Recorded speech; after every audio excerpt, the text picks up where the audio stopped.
नमस्कार, मेरा नाम आलोक है। आप लाइव देख रहे हैं। लाइव के विशेष कार्यक्रम सुबह की चाय आपके सामने लेकर हम हाजिर हैं। हमारे साथ बिहार के वरिष्ठ पत्रकार रवि उपाध्याय जी हैं। सुबह के 8:30 बज चुके हैं। आज तारीख है 30 जुलाई। देखिए, अब ये महीना भी खत्म होने को है, लेकिन ये महीना खत्म होने से पहले क्या एक बड़े बवाल होने का संकेत दे रहा है। कई ऐसी खबरें हैं जो आपको बताएंगे। पशुपति पारस, जिन्होंने प्रदेश कार्य समिति की अब बैठक बुलाई है, क्या पशुपति पारस का मूड है? उस ओर चल जाएंगे क्या? जो चर्चा है उस ओर चल देंगे या फिर इधर ही रहेंगे, यानी कि एनडीए के साथ ही रहेंगे? इसके अलावा बीजेपी में भी अब बड़े बड़े उलटफेर होने हैं। बीजेपी की जो पूरी स्ट्रक्चर है, जो बीजेपी का संगठन है, क्योंकि दिलीप जायसवाल अब प्रदेश अध्यक्ष हो चुके हैं। कल ही उनका खूब अभिनंदन हुआ, स्वागत समारोह हुआ पटना के बीजेपी दफ्तर में। बड़े बड़े नेताओं ने उसमें शिरकत की और दिलीप जायसवाल कल ही देर शाम को दिल्ली पहुंच गए थे। उन्होंने दिल्ली में बड़े बड़े नेताओं से, बीजेपी के राष्ट्रीय अध्यक्ष जेपी नड्डा से मुलाकात की है। इससे पहले वो प्रधानमंत्री नरेंद्र मोदी से मिल चुके हैं। अब जब दिलीप जायसवाल को अपनी टीम बनानी है तो क्या बड़े बदलाव भी होंगे? इसके अलावा देखिए, सुप्रीम कोर्ट से बड़ा झटका लगा है। सत्ता पक्ष की ओर से सभी मौन हैं, चुप हैं, शांत हैं। विपक्ष के लोग भले सवाल खड़े करें, वहीं विपक्ष नेता तेजस्वी यादव भी इन दिनों कहाँ है पता नहीं। तबियत खराब थी, ये जानकारी थी, लेकिन ना सदन में आए ना सदन के बाहर दिख रहे हैं। तमाम खबरों पर चर्चा होगी। हमारे साथ रवि उपाध्याय जी, हम शुरुआत करते हैं। सबसे पहले खबर जो बता दें आपको, जो सबसे अलग है वो है पशुपति पारस, पूर्व केंद्रीय मंत्री, राष्ट्रीय लोजपा उनकी पार्टी। जब लोजपा पार्टी टूटी तो दो विखंडों में टूट गई वो। एक हो गई राष्ट्रीय लोजपा जो पशुपति पारस की है, एक हो गई लोजपा रामविलास जिसके 5 सांसद हैं। चिराग पासवान केंद्रीय मंत्री हैं, वही विभाग है जो पहले पशुपति पारस के पास था। तो पशुपति पारस ने अपनी जो प्रदेश कार्य समिति की बैठक है, विस्तारित जो उनकी कमेटी है, उसकी बैठक बुलाई है। प्रदेश कार्य समिति के लोगों को बुलाया है, कमेटी की बैठक करेंगे कल ही 31 जुलाई को। अभी ये महीना खत्म नहीं हुआ है, अभी बवाल होना बाकी है, एक संकेत दे रहा है। देखिए, निश्चित रूप से पशुपति कुमार पारस, जिनकी पार्टी का नाम रालोजपा, राष्ट्रीय लोक जनशक्ति पार्टी, और वो लोजपा संस्थापक के भाई हैं, वही सब देखा भी करते थे। केंद्रीय मंत्री रह चुके हैं, केंद्रीय मंत्री अभी तक थे इस सरकार के, माने नई सरकार जो गठन हुई है इसके पहले तक, उससे पहले तक, इसके पहले वाले नरेंद्र मोदी की दूसरे कैबिनेट में वो कैबिनेट मंत्री थे। बिल्कुल। तो ये देखिए, और वह उन्होंने 31 जुलाई को कल जो है सो बैठक बुलाई है पार्टी दफ्तर में। पार्टी दफ्तर, वही पार्टी दफ्तर है जो बिहार सरकार ने कहा है खाली करने के लिए। जी बिल्कुल बिल्कुल बिल्कुल, एयरपोर्ट के ठीक बगल वाला। लेकिन उसके खिलाफ वो लोग कोर्ट गए हैं, वो अलग विषय है। लेकिन यह जो रालोजपा ने जो बैठक बुलाई है, पशुपति कुमार पारस ने अपनी पार्टी की प्रदेश कार्य समिति की विस्तारित बैठक बुलाई है, उसमें तमाम लोग रहेंगे, जिला अध्यक्ष, पूर्व सांसद, पूर्व प्रत्याशी, विधायक, एमएलसी, सारे लोग रहेंगे विस्तारित। आप समझ लीजिए, बूथ कमेटी से लेकर सब लोग का बुलाया है। नंबर 1 बात। नंबर 2 बात, दलित सेना जो उनकी है, दलित सेना की भी राज्य कार्य समिति की बैठक है, साथ में ही ज्वाइंटली होगी। तो ये समझ लीजिए, दलित सेना जो है सो निश्चित रूप से लोजपा जो रामविलास पासवान के समय से आप समझिए कि यह एकदम वो फाइटिंग फोर्स रहता है। वो चुनाव के समय भी दलित सेना का जो प्रेजेंटेशन रहता है, जो प्रतिनिधित्व रहता है, जो आगे निकल के आते हैं, वो बूथ लेवल तक निकल करके आते हैं, और वही वोट ट्रांसफर कैपेसिटी की जो हम लोग बात करते हैं वही उनके पास में है। तो ये, और अब जो बात छन करके आ रही है, इस बात को से इनकार नहीं किया जा सकता है। 31 जुलाई अब इन लोगों को विधानसभा के बाद, हाँ, विधानसभा का जो चुनाव होने जा रहा है 2025 में, तो उसमें इन लोगों को जिस तरह से लोकसभा के चुनाव में आपने इनको कुछ नहीं दिया, 0 पर बोल्ड कर दिया, एक भी उम्मीदवार को टिकट नहीं मिला, किसी को भी नहीं, तो इस बार ऐसा नहीं होगा 2025 में। इस बार जो इन लोगों ने टारगेट फिक्स किया है, जितनी सीट पर इन लोगों की दावेदारी है, उससे अगर यदि इधर उधर होगा तो उस तरफ भी जाया जा सकता है। अभी तो एनडीए में है, अभी एनडीए में है, लेकिन उस तरफ जा सकते हैं, यानी कि महागठबंधन की ओर जा सकते हैं। निश्चित रूप से। देखिए, ये लोग कोई कीर्तन मंडली नहीं है, ये लोग भजन कीर्तन नहीं करेगा, ये राजनीति करने वाले लोग हैं। परिस्थितियों की बात है। हाँ, अभी देखिए, अभी राज्यपाल जब मनोनीत किए गए महामहिम राष्ट्रपति द्वारा, उसमें पशुपति पारस का नाम नहीं, ना अश्विनी चौबे का नाम, ना रमा देवी का नाम, किसी का नाम नहीं था। यानी कि सभी लोग क्या पैदल कर दिए गए? यही सबसे बड़ी बात है। इतने ही लोग नहीं, अब इनके साथ में देखिए एनडीए के ये मजबूत मने हैं, ये इनकी पार्टी के एक एमएलसी हैं वैशाली से भूषण कुमार, तो वह है अभी है। तो देखिए, इसलिए इस लिहाज से आप मानिए न मानिए ये आपके ऊपर है, लेकिन यह मजबूती के साथ है। और देखिए, ये लोग अब 2025 में जितनी सीट पर इनकी दावेदारी बन रही है, विस्तारित कार्य समिति की बैठक में खुल करके यह बात होगी। यहाँ तक हमको माने समझ में जो इंटरनल सोर्सेस के हवाले से जो आपको भी जानकारी है, हमको भी जानकारी है, तो यह निश्चित रूप से यह कहीं ना कहीं बड़ा बवेला मचेगा। हाँ, क्योंकि बहुत कुछ हो रहा है ना भाई। देखिए, चिराग पासवान को केंद्रीय मंत्री बना दिया, इनकी पार्टी को कोई जगह नहीं मिली एनडीए में, कोई टिकट नहीं मिला। फिर जब सेटलमेंट की बात आई, राज्यपाल भी नहीं बनाया गया, कुछ भी नहीं दिया गया। बस ये नाम के लिए कह रहे हैं कि हाँ, नरेंद्र मोदी ईश्वर के दूसरे अवतार हैं।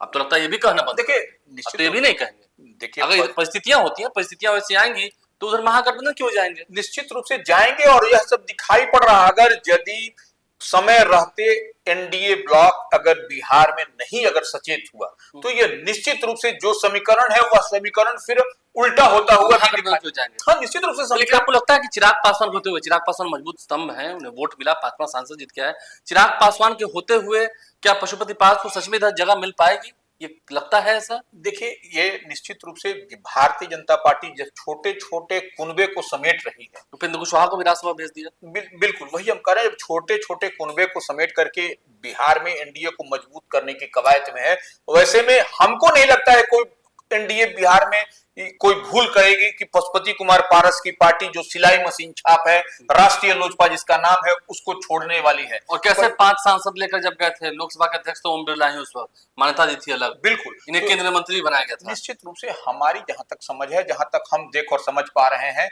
इस बात को समझिए कि रालोजपा को कुछ न कुछ सम्मानजनक सीट इस बार मिलने जा रही है। अगर नहीं मिलेगी तो यह बगावत की बू आपको सुनाई पड़ेगी। सुनाई देगी, रुकेंगे भी नहीं और उतना वो वेट भी नहीं करेंगे। कहे तो लास्ट मोमेंट पर ले जाकर फिर धोखा देंगे। आप सिंपली इतनी बात समझ लीजिए कि वह कोई भजन कीर्तन मंडली तो है नहीं कि भजन कीर्तन करेंगे। राजनीति करने के लिए ही आए हैं, राजनीति करने, सब दल राजनीति करने में। ये तो हमेशा लोकसभा के चुनाव में 0 पर बोल्ड, तो विधानसभा के चुनाव में 0 पर बोल्ड हो जाएगा, तो फिर बचेगा क्या? बचेगा क्या? अस्तित्व क्या बचेगा? चलिए, एक तरफ जहां पशुपति पास तैयारी कर रहे हैं, वहीं दूसरी ओर बीजेपी में भी दिलीप जायसवाल जो कि प्रदेश अध्यक्ष हुए, कल ही उनका अभिनंदन समारोह हुआ बीजेपी कार्यालय में, सड़कों पर भी काफी भीड़ दिखी।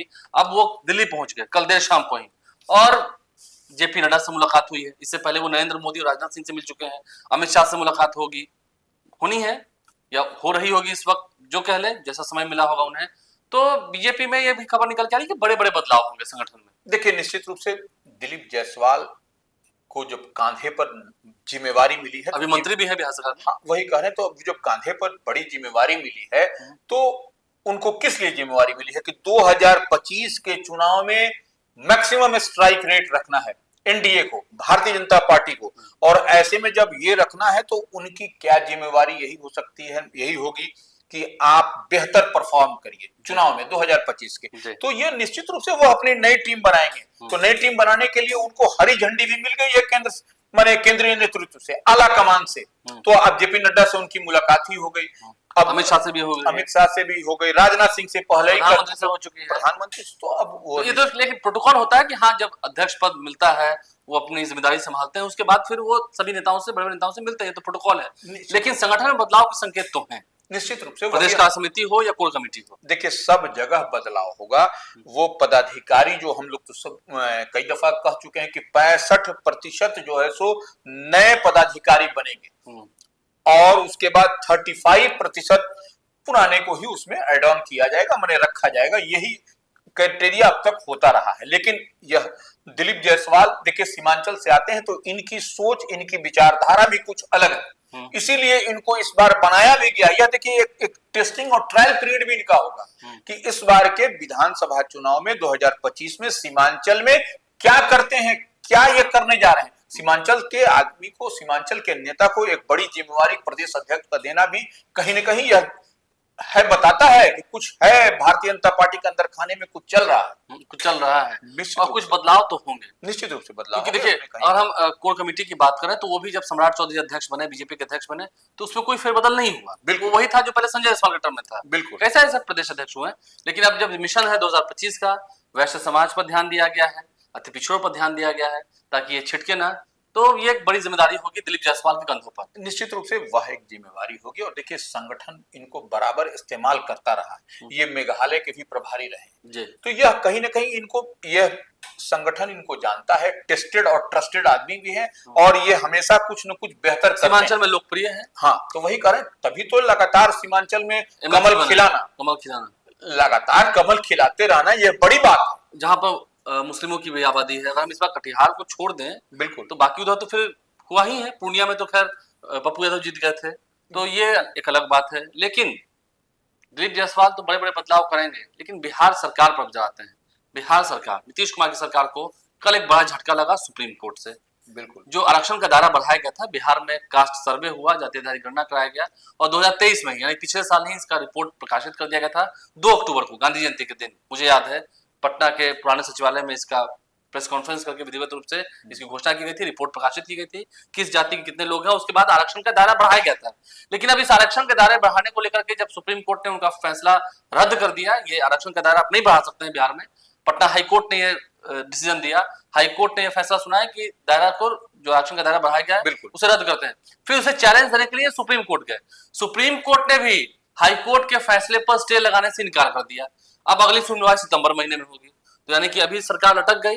अब आरक्षण के मुद्दे पर जो नीतीश कुमार कहते थे, उनकी सरकार कहते थे, अब तो नहीं हो पाएगा, कोर्ट का मामला है, ज्यादा बोल भी नहीं सकते हैं। देखिए, निश्चित रूप से इसमें सरकार, बिहार सरकार ने इसको चुनौती देने के लिए सुप्रीम कोर्ट गई, हाईकोर्ट के फैसले को चुनौती। देखिए, क्या था इसमें, बिहार में 50% आरक्षण को बढ़ाकर 65% SC ST को, EBC को, OBC को, सभी को करने के फैसले पर ही जो है सो पटना हाईकोर्ट ने जो रद्द कर दिया था, उसी को लेकर के बिहार सरकार ने चैलेंज करने के लिए वो गई थी सुप्रीम कोर्ट। सुप्रीम कोर्ट ने भी हाईकोर्ट के फैसले पर कुछ भी नहीं, हाँ, हाईकोर्ट के फैसले को रोका नहीं, हाँ, रोका नहीं, उस पर स्टे नहीं लगा, ये तो बिहार सरकार के लिए झटका था कल। निश्चित रूप से झटका। और सत्ता पक्ष के लोग अभी कुछ बोल भी रहे हैं, शांत है, देखिए, चुप्पी साधे हुए। सुप्रीम कोर्ट, सर्वोच्च न्यायालय के फैसले पर क्या कोई बोल सकता है। और लेकिन हाँ, एक बात जो है सो बिहार सरकार के लिए संतुष्टि वाली यह है कि सुप्रीम कोर्ट ने कहा है कि इसकी सुनवाई जो है सो सितंबर माह में इस पर वो करेंगे। तो आज 30 जुलाई हो गया, कि पूरा अगस्त ऐसे ही रहेगा। बिल्कुल, जो सरकारी नौकरियों में आरक्षण की बात हो रही थी, सरकार देने की मंशा थी, नीतीश सरकार की देने की मंशा थी, उन्हें तो झटका लगा। देखिए, और सुप्रीम कोर्ट का फैसला तो इस पर कर भी क्या सकता है। अभी सुप्रीम कोर्ट का फैसला है, तो सितंबर माह में फिर जब इसकी सुप्रीम कोर्ट में सुनवाई होगी, तभी कुछ उसके बाद लब्बो लबाब निकल करके आएगा, रिव्यू करने को कहा जाएगा, बिल्कुल पिटीशन दिया जाएगा। ये अब देखिए, सुप्रीम कोर्ट के बाद तो कोई कोर्ट नहीं है, उसको भी सितंबर माह में सुनेगी, तब तक यथावत स्थिति उसी तरह, जो हाईकोर्ट का फैसला वही बरकरार, बिल्कुल बिल्कुल वही, आरक्षण का दायरा नहीं बढ़ सकता। हाँ, नहीं, अभी तक तो जो यथावत स्थिति वही है जो हाईकोर्ट का है, हाँ, वही विपक्ष के लोग भी नहीं बोल सकते, क्योंकि सुप्रीम कोर्ट का मामला है, कोई नहीं बोल सकता है। अब न्यायालय से बढ़ करके तो कोई नहीं है। तो यही बात है, अब सितंबर माह में जब सुप्रीम कोर्ट, सर्वोच्च न्यायालय का कोई फैसला आएगा, उसके बाद ही कोई कुछ कह सकता है, बोल सकता है। नहीं तो सरकार भी बेबस है, वो कुछ कर नहीं सकती है सुप्रीम कोर्ट के मामले को लेकर। बिल्कुल। अब देखिए, अगर हम बात करें विपक्ष की, जैसे आपने कहा कि पशुपति पारस को लेकर चर्चा हुई, पशुपति पारस ठीक है, एनडीए को जाएंगे, तेजस्वी यादव भी परिपक्व राजनेता है, इन सब चीजों को कभी छोड़ते नहीं है, ऐसे मौकों को, और कोई भी नहीं छोड़ेगा। बिल्कुल, देखिए, जब चुनाव आता है, ये बात सत्य है, जब चुनाव आता है तो हर एक पार्टी में भूचाल आता है। बिहार की नहीं, हर स्टेट की बात है। अगर बिहार की बात करेंगे तो बीजेपी में भूचाल आएगा। कुछ लोग अपने सहूलियत के हिसाब से, जो विधायक होते हैं वो अपनी सहूलियत के हिसाब से उधर चले जाते हैं। कुछ उधर के लोग होंगे, आरजेडी कांग्रेस के लोग होंगे, वो इधर जेडीयू और बीजेपी की ओर आ जाएंगे, अपने अपने क्षेत्र के समीकरण के लिहाज से हिसाब से वो अपने पाला बदल लेते हैं। बिल्कुल, ये सभी दलों में होता है, जेडीयू में भी होता है, आरजेडी के लोग जेडीयू बीजेपी में आते हैं, कांग्रेस के लोग जेडीयू बीजेपी में आते हैं, तो बीजेपी जेडीयू के भी कुछ लोग उधर चले जाते हैं। निश्चित रूप से। तो पशुपति पारस देखिए, अगर गठबंधन की बात करेंगे, अगर वो बैठक करेंगे, अगर परिस्थितियां ठीक नहीं है, क्योंकि राजनीति संभावनाओं का खेल है। कल मेरी बात हो रही थी, उनके प्रवक्ता हैं श्रवण अग्रवाल है, उनसे बात हुई, रालोसपा के एक और बड़े नेता से बात हुई, जो उसके कदावर नेता है, उनसे बात हुई, तो उन्होंने कहा कि हम क्यों कहेंगे बार बार बिल्कुल कि बीजेपी ही सबसे बड़ी पार्टी है, बीजेपी ही सब कुछ है। जब बीजेपी हमारे लिए कुछ सोचेगी ही नहीं तो हम आगे बढ़ देंगे। निश्चित रूप से परिस्थितियों के हिसाब से हम फैसला लेंगे। देखिए, गार्जियन वही होता है जो सबको लेकर के चलता है। लेकिन इधर तेजस्वी यादव भी देखिए, कल नीरज कुमार कह रहे थे, जेडीयू के मुख्य प्रवक्ता एमएलसी हैं, वो कड़ा तंज कर रहे थे। 5 दिन का बिहार विधानसभा का सत्र हुआ, उसमें नेता प्रतिपक्ष तेजस्वी यादव एक भी दिन नहीं आए। पटना में आए, उसके बाद भी वो सदन में नहीं गए, बिहार विधानसभा नहीं गए। सबसे बड़ी बात छोड़, अभी तो देखिए, ये तो मान लीजिए सदन में मानसून सत्र के दौरान वह नहीं दिखाई पड़े, वह एक तरह से वो भी चलिए ठीक है, उनको L4 में प्रॉब्लम था। हाँ, ये दर्द देखिए, है। लेकिन ये देखिए कि कल जो है सो पार्टी कार्यालय में सुनील सिंह के लिए आयोजन किया गया था, स्वागत समारोह, स्वागत उनको समारोह गुलाब के फूल बरसाए गए। बरसाए गए, तमाम प्रदेश अध्यक्ष लेके सभी नेता थे, लेकिन वहां पर तेजस्वी तो नहीं नहीं दिखाई दिख पड़े। रहे। तो यह सवाल तो क्या जनता तबीयत सच में ज्यादा खराब है, ये भी एक सवाल हो सकता है। निश्चित रूप किसी के स्वास्थ्य की बात है, तबीयत क्या सच में ज्यादा खराब है? क्या डॉक्टर से एकदम आराम करने को कहा है? क्योंकि 15 अगस्त के बाद उनकी बिहार यात्रा भी है। बिल्कुल आभार यात्रा भी, जन विश्वास यात्रा की थी। हाँ। सुना है ये आभार यात्रा करेंगे बिहार की जनता का, हर एक जिले में जाएंगे। बिल्कुल। उन्होंने विधायकों को कहा भी है 15 अगस्त के बाद वो पूरा बिहार घूमेंगे, यात्रा करेंगे। तो क्या उससे पहले वो पूरा फिटफाट हो जाना चाहते हैं? निश्चित रूप से देखिए, इसीलिए हम कह रहे हैं कि जब कल जो प्रोग्राम था पार्टी के प्रदेश मुख्यालय कार्यालय में राष्ट्रीय जगदानंद सिंह थे, जगदानंद सिंह कई तमाम विधायक हाँ, थे, एमएलसी थे। बिल्कुल, और लेकिन उनकी अनुपस्थिति तेजस्वी की, तो यह सवाल तो बनता है। विपक्ष का जो मनोबल है वो काफी गिरता है। निश्चित रूप से प्रतिपक्ष के नेता बड़े नेता हैं, अगर वही नहीं रहेंगे तो वो बड़ा आयोजन हो रहा है, कोई भी आयोजन हो रहा है, उसमें उनकी अनुपस्थिति, तो यह सवाल जनता पूछेगी। और लंबे समय से नहीं दिख रहे हैं, तो क्या सच में ज्यादा तबीयत खराब है? ये भी संदेह है, चिंता का विषय है। आप लाइव के साथ बन रहे हैं। आज सुबह की चाय के इस कार्यक्रम में हमने बहुत खबरों से आपको अवगत कराया है। देखना ये है, बिहार की राजनीति पल पल बदल रही है। उस पल पल बदलती हुई राजनीति से, उसके पीछे छुपे हुए तथ्यों के साथ हम आप तक वो हर खबर लेके आते हैं जो आप तक पहुंचनी जरूरी है। आप लाइव के साथ बने हुए हैं, आगे भी जुड़े रहेंगे। आपका भरोसा हम पर वही बरकरार रहेगा। आपके बहुत शुक्रगुजार हैं हम। हमारे चैनल को सब्सक्राइब कर लें। साथ साथ अगर इस वीडियो को फेसबुक पर देख रहे हैं तो पेज को लाइक करना ना भूलें। बहुत धन्यवाद।